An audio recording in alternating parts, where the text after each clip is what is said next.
जय श्री राम।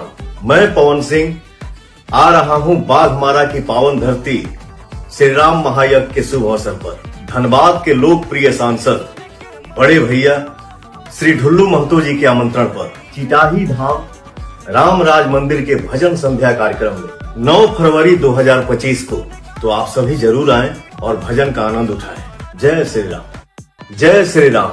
मैं पवन सिंह आ रहा हूं बाघमारा की पावन धरती श्री राम महायज्ञ के शुभ अवसर पर। धनबाद के लोकप्रिय सांसद बड़े भैया श्री ढुल्लू महतो जी के आमंत्रण पर चिटाही धाम राम राज मंदिर के भजन संध्या कार्यक्रम में 9 फरवरी 2025 को तो आप सभी जरूर आएं और भजन का आनंद उठाएं। जय श्री राम। जय श्री राम। मैं पवन सिंह आ रहा हूं बाघमारा की पावन धरती श्री राम महायज्ञ के शुभ अवसर पर।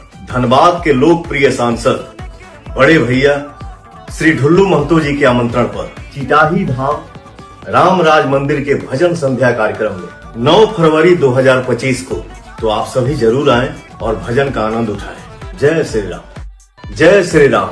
मैं पवन सिंह आ रहा हूं बाघमारा की पावन धरती श्री राम महायज्ञ के शुभ अवसर पर। धनबाद के लोकप्रिय सांसद बड़े भैया श्री ढुल्लू महतो जी के आमंत्रण पर चिटाही धाम राम राज मंदिर के भजन संध्या कार्यक्रम में 9 फरवरी 2025 को तो आप सभी जरूर आएं और भजन का आनंद उठाएं। जय श्री राम।